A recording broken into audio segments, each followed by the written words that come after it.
What's up, beautiful people? Welcome back to The Spot. I'm back with another awesome question that somebody asked in my Facebook group. Rebecca asked, how much do you guys look at your competitors? Every time I do it, I get depressed. I'm seeing lower and lower prices that I can't compete with, yet I feel those prices, especially in this economy, are giving my competitors the edge over me. I don't want to play the race to the bottom. I'm struggling with the confidence of my current strategies, also known as knowing my worth and value, and charging for it. I wrote out an answer in the group, but it comes down to mindset and three important words that I've said probably a million times over the years. Success leaves clues.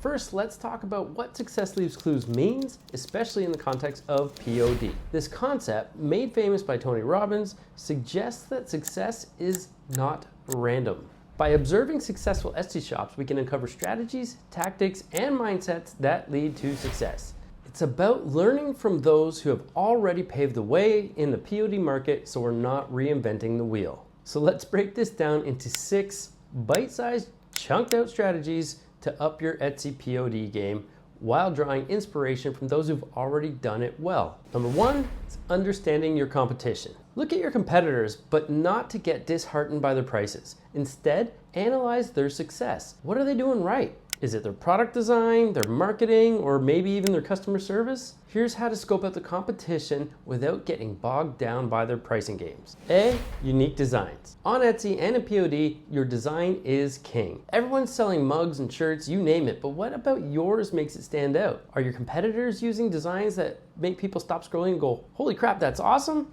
It's not just about slapping some generic quote on a tee, especially if there's already hundreds or thousands out there. It's about unique, eye-catching designs that scream, buy me. B, smart marketing. How are they getting their stuff in front of eyeballs? Look, Etsy's crowded and social media is noisy. We know that. Are your competitors acing it with killer Instagram posts? Or maybe Pinterest boards that just pull people in? Maybe they're using Etsy ads in a way that's super smart. It's about getting seen, and there's a trick to doing it right without just throwing money away. C, top-notch customer service. This can be an absolute game changer. People will remember how you made them feel. Are your competitors quick to respond, solve issues, and make their customers feel like VIPs?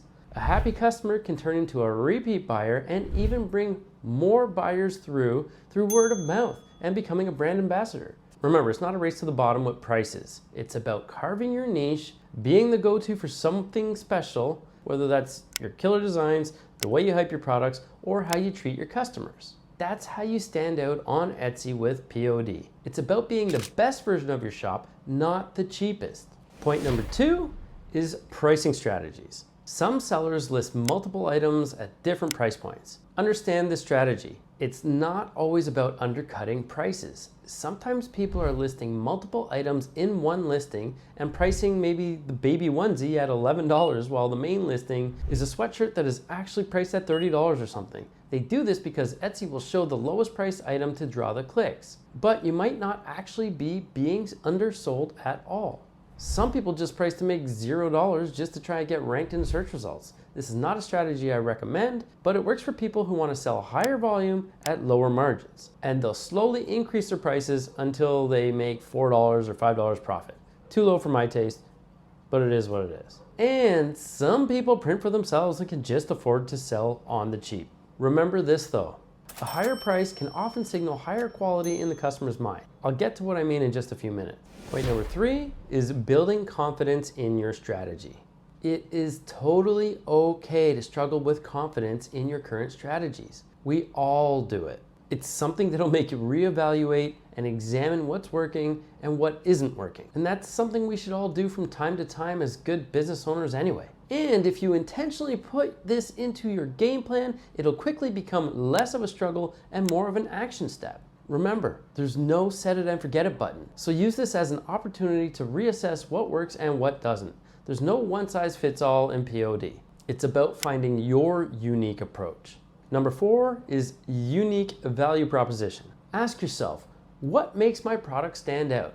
Is it unique designs, personalized options, superior quality? Your unique value is what will justify your pricing and attract your customers. Look at your listings that are selling. What do people love about them and how are they different than your underpriced competition? Therein lies the value and self-worth that you can charge for. Now I'll say it as simply as I can. If your product is unique enough, like filling a gap in the market, or it's a better design, or it's providing better value like personalization, or even a combo of all the above, then it will command a higher price and people will pay. Number 5 is perceived value is something that I talk about a lot too. It's when people think item A is better or worth more than item B just because it's priced higher by a significant margin. And that is actually one of the keys here. If item A is only $1 to $2 more than B, the difference will be examined more closely by, a savvy or thrifty shopper because they're going to try to identify the differences. But if item A is priced at 30, when most of the B's out there are priced around 20, it instantly sets you apart. It's why Lacoste can sell this ugly tee for 95 bucks. People just know the brand and they associate the price tag with being higher quality. It's still just 100% cotton tee. The higher price tag also allows for a larger sale, which drives urgency if you're running short sales on Etsy, because Etsy shows how much time is left when there's less than 24 hours to go. You need to understand the power of perceived value. How you present your products, your branding, and your storytelling can elevate your product's perceived worth too. And yes, sometimes a higher price tag can work in your favor, creating a sense of exclusivity. Now, speaking of value, if you're getting any value from this at all, please subscribe to my new email list that I'll post in the comments, and please subscribe to this channel too down there so I can keep giving away this kind of stuff for free. On to number 6, and probably the most important of all, mindset. Shift your focus. Don't just look at those competing on price. Look at those offering real value. Aim to compete with the best. This shift in mindset can be the one thing that does it for your business. And if you don't want to race to the bottom, then don't. Put your time into the research to make better designs and better listings. Make yours better than the rest and provide more value. I know it's easier said than done, but just try to shift your mindset. Look at the higher value competitors and try to aspire to be more like them, and don't try to compete on price alone with the masses at the bottom.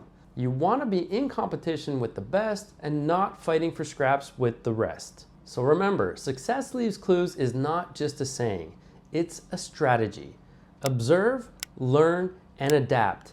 The clues to success in the POD world are out there. Go find them and make them your own, and make sure you watch this one here where I put my 10 years of POD experience into 10 major takeaways, all condensed into just 10 minutes. See you in the next one.